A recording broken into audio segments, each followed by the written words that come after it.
Selamat sore dan salam sehat.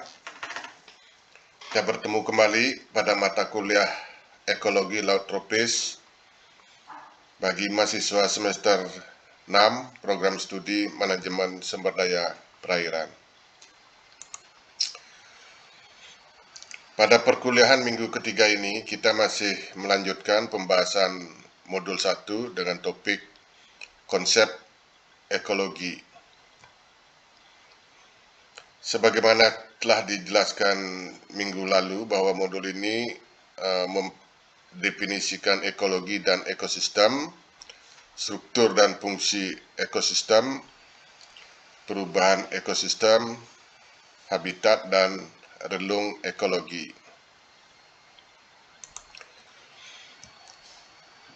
Tujuan dari pembelajaran modul ini adalah diharapkan mahasiswa mampu untuk mendefinisikan tentang ekologi dan konsep sentral ekologi, memahami konsep struktur dan fungsi ekosistem, memahami perubahan-perubahan ekosistem, dan memahami habitat dan relung ekologi.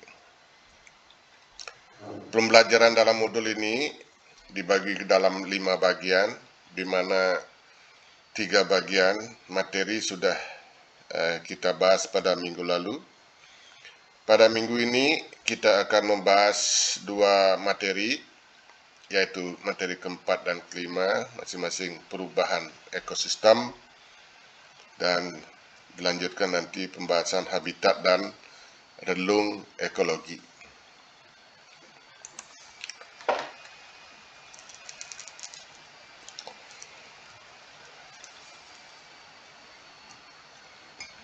Baik, kita akan memulai pembahasan materi keempat, yaitu perubahan ekosistem.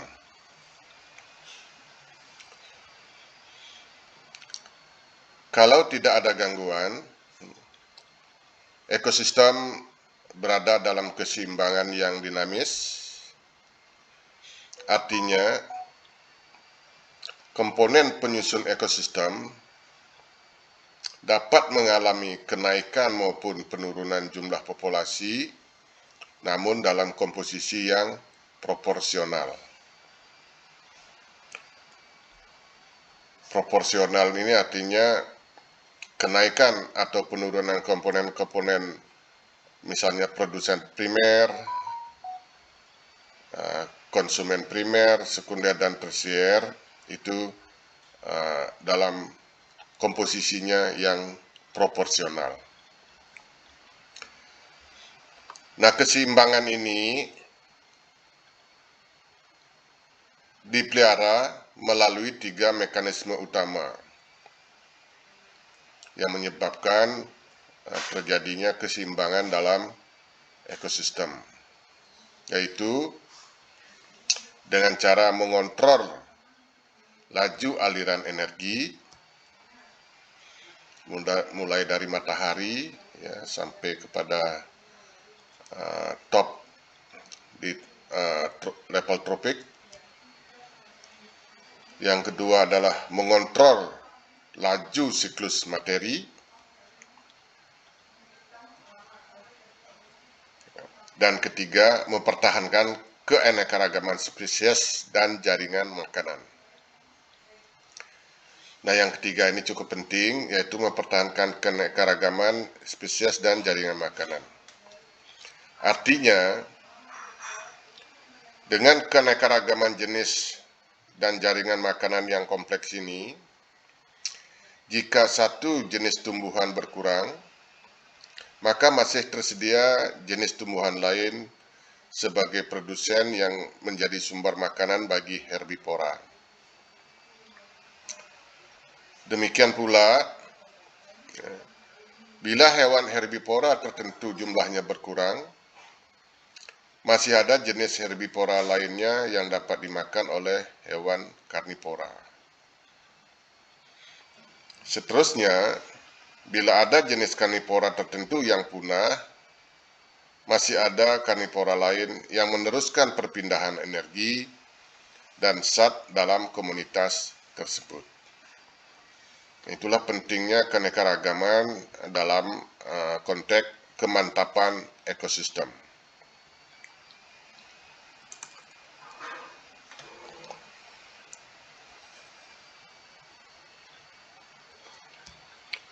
Ekosistem dapat berubah, artinya terjadi perubahan struktur yang mempengaruhi keseimbangannya dan berdampak pada perubahan fungsi ekosistem. Nah, apa yang dimaksud dengan perubahan struktur? Perubahan struktur ekosistem artinya terjadi perubahan dalam susunan dan komposisi komunitas, baik itu dalam bentuk spesies maupun populasi, komposisinya berubah. Berikutnya atau kelimpahan individu, spesies, populasi yang tidak seimbang karena perubahan tadi, dan atau keanekaragaman spesiesnya juga berubah. Itu namanya perubahan struktur. Kita tahu bahwa struktur dari ekosistem itu terdiri dari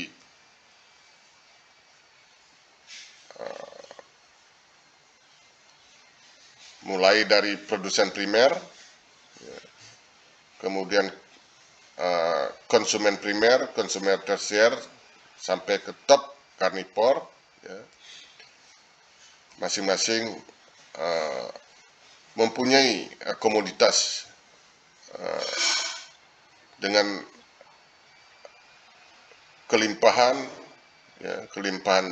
jenis populasi tertentu. Nah, dalam konteks perubahan struktur ekosistem, komposisi inilah yang berubah. Bisa juga kelimpahannya, bisa juga keanekaragaman jenisnya. Dengan adanya perubahan struktur, maka akan terjadi juga perubahan fungsi ekosistem. Artinya, perubahan fungsi ekosistem dalam menyediakan jasa-jasa ekosistem. Nah, apa itu jasa ekosistem? Kita mengenal ada 4 macam jasa ekosistem yang memberi manfaat,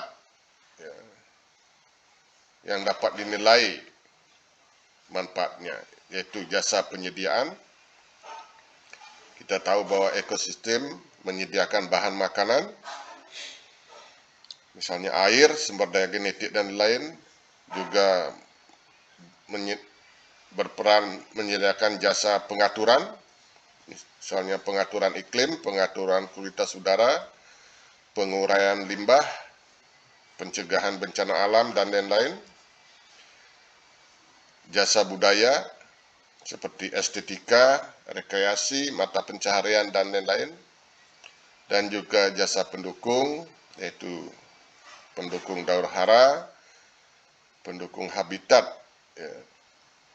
dan juga pendukung biodiversity.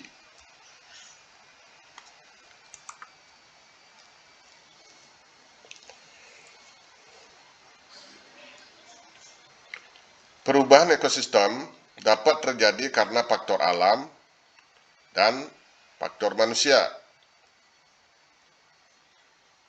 Perubahan oleh faktor alami ini terjadi karena adanya gangguan alam. Misalnya ada gunung meletus, tsunami, dan perubahan iklim. Sedangkan perubahan oleh faktor manusia ini merupakan tindakan manusia terhadap ekosistem. Nah, beberapa masalah yang dapat mempengaruhi atau merubah ekosistem, baik itu karena faktor alam maupun faktor manusia. Yang pertama adalah gangguan terhadap siklus kimia esensial.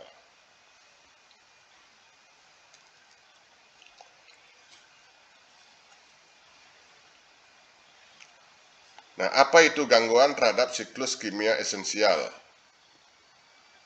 Ada 3 yang utama. Gangguan ini bisa berubah memecah siklus, ya,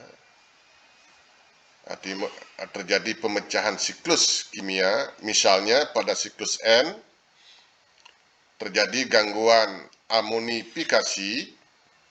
Ya, kita mengenal amonifikasi itu adalah perubahan amonia atau nitrat menjadi amonium. Ya. Nah, kalau perubahan ini terganggu, ini bisa karena hilangnya bakteri Micrococcus denitrificans. Jadi proses perubahan amonium atau nitrat ya, menjadi amonium. Atau gangguan nitrifikasi, yaitu gangguan nitrat menjadi nitrit. Ya, ada gangguan ya, karena ya, hilangnya bakteri nitrosomonas. Ya. Atau gangguan denitrifikasi, yaitu gangguan pelepasan nitrogen ke udara karena ketidakcukupan oksigen di dalam tanah ya, atau juga di dalam perairan.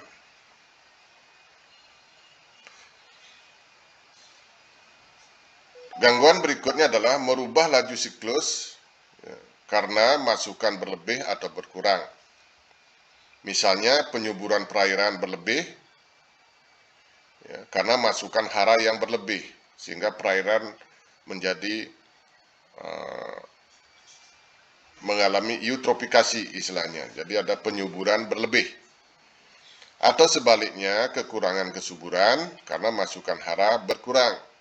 Nah, ini juga akan dapat menimbulkan masalah pada atau merubah ekosistem. Nah, gangguan berikutnya yang juga penting dipahami adalah memasukkan bahan kimia buatan ke dalam siklus. Misalnya ada masukan bahan-bahan kimia sebagai pencemar, baik itu pencemar yang bersifat toksik, racun, ya, atau pencemar non-toksik, misalnya bahan-bahan organik dan anorganik yang berlebihan.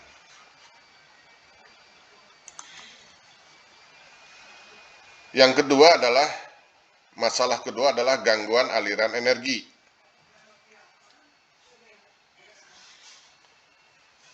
Gangguan aliran energi itu bisa berupa menaikkan atau menurunkan input energi matahari. Ya, jadi ada dari energi matahari ini ya, ada menaikkan atau menurunkan input. Misalnya kalau peristiwa El Nino ya, terjadi kenaikan input energi matahari karena terjadi kemarau yang berkepanjangan.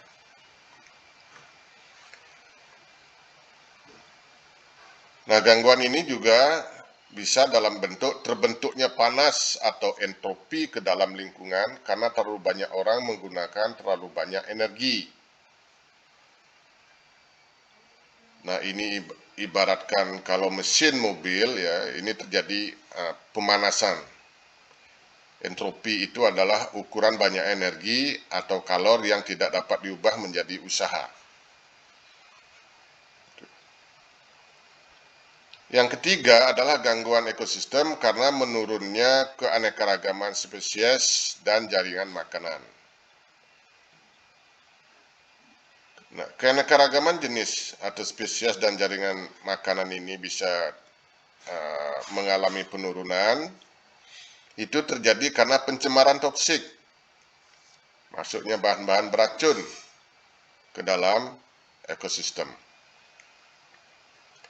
Bisa juga penangkapan atau eksploitasi suatu jenis secara berlebihan. Kalau di perikanan kita sebut sebagai overfishing, ini khusus untuk di perairan.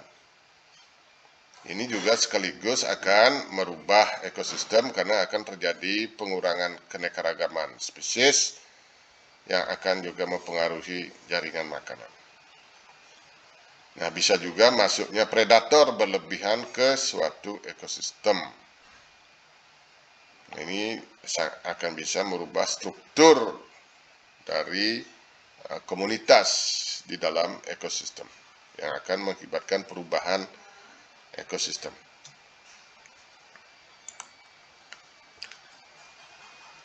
Nah, berikutnya kita akan mempelajari materi terakhir, yang kelima, yaitu habitat dan relung. Kita sudah sering sekali mendengar kata habitat, tapi mungkin tidak sering mendengar kata relung. Nah, pertama, habitat. Habitat adalah suatu tempat di mana makhluk hidup tinggal dan berkembang biak. Ya. Nah, kita bisa samakan, ibaratkan habitat ini adalah domisili suatu makhluk hidup. Misalnya ikan hiu, habitatnya di perairan laut. Jangan kita cari habitat ikan hiu di darat, ya, di perairan tawar maksudnya. Begitu juga misalnya ikan karper, habitatnya di perairan tawar. Ya. Jangan dicari di perairan laut.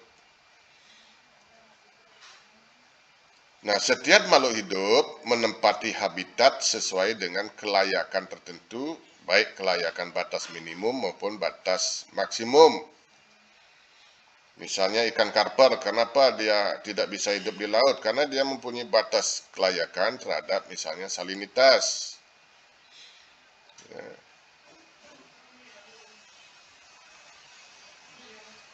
Jika terjadi perubahan habitat secara mendadak, artinya parameter-parameter kelayakan hidupnya ini mengalami perubahan secara mendadak, melampaui batas kelayakan hidup, maka makhluk hidup akan mati.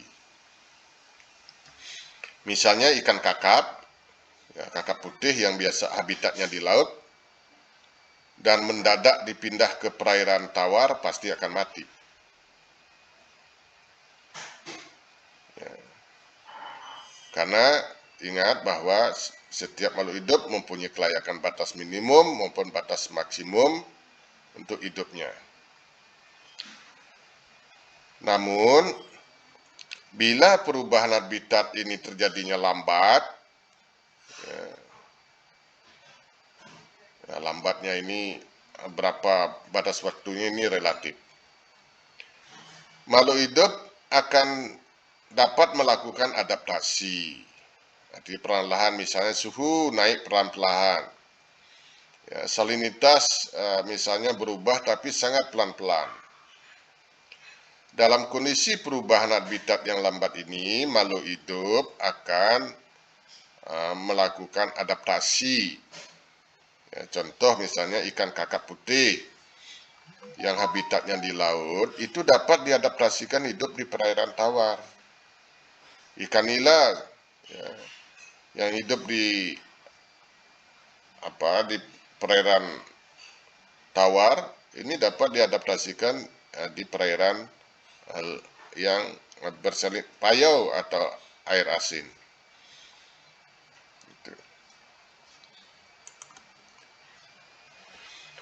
Nah, berikutnya adalah kita pelajari relung.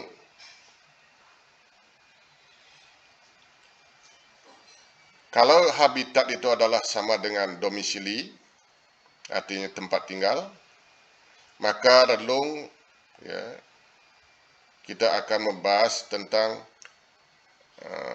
alamat. Ya. Nah, di dalam habitat, makhluk hidup mempunyai cara tertentu untuk hidup. Nah, cara hidup suatu makhluk hidup ini di dalam suatu habitat kita sebut dengan relung atau niche. Ya, relung. Jadi relung adalah suatu status fungsional makhluk hidup dalam habitat yang ditempatinya sehubungan dengan adaptasi fisiologis, struktural dan pola perilakunya. Nah, relung ini merujuk pada posisi unik yang ditempati oleh suatu spesies tertentu dan peranan yang dilakukan di dalam komunitasnya. Misalnya kita tahu ikan karper, ini domisilinya misalnya di perairan tawar, misalnya khususnya danau. Nah, untuk mencarinya, kita juga harus tahu di apa relungnya ikan karper ini. Yang berupa apa, di mana posisinya, ya, alamatnya, dan apa perannya. Nah, dalam kasus ini, ikan karper di danau, ikan ini hidup di dasar perairan dan pemakan segala. Oleh karena itu, kalau kita mencari ikan karper di danau, maka kita cari dia di dasar perairan. Di situ ada banyak sumber makanan, berbagai jenis sumber makanan. Jangan cari di permukaan. Contoh lain misalnya adalah relung ikan kerapu di laut. Kalau ikan kerapu ini hidup di dasar perairan sebagai hewan karnivor. Dia memerankan fungsi sebagai karnivor alamatnya. Dia berada di dasar perairan. Misalnya relung ikan gurami di rawa air tawar. Dia hidup di permukaan. Ya, karena rawa-rawa umumnya kadar oksigennya rendah. Ya, ikan gurami umumnya hidup di permukaan. Ya, yang dimana di permukaan itu kadar oksigen mungkin lebih tinggi dari bawah, dari di dasar, dan pemakan tumbuhan herbivor. Dia memerankan sebagai herbivor, hidup di permukaan. Itulah contoh-contoh relung suatu makhluk hidup. Makhluk hidup itu bisa mempunyai relung yang luas, ada juga relung sempit. Nah, makhluk hidup yang mempunyai relung yang luas, misalnya bisa hidup di dasar, di kolom air, dan bisa juga di permukaan air, serta memakan segala. Nah, ini disebut generalis. Jadi makhluk hidup dengan relung yang luas disebut generalis. Sedangkan makhluk hidup yang mempunyai relung yang sempit, artinya relungnya khusus, hanya hidup di dasar atau di kolom air atau di permukaan, dan hanya makan jenis makanan tertentu. Ya, ini disebut spesialis.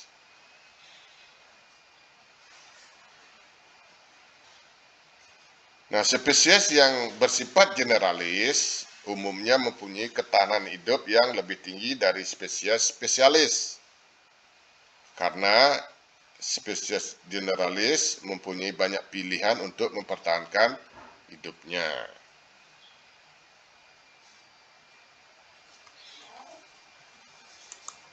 Nah, baik, jadi demikianlah materi pembelajaran minggu ini. Agar disimak materinya lebih mendalam, dibaca juga modulnya, kita akan ketemu pada sesi diskusi. Sekian dan terima kasih atas perhatiannya.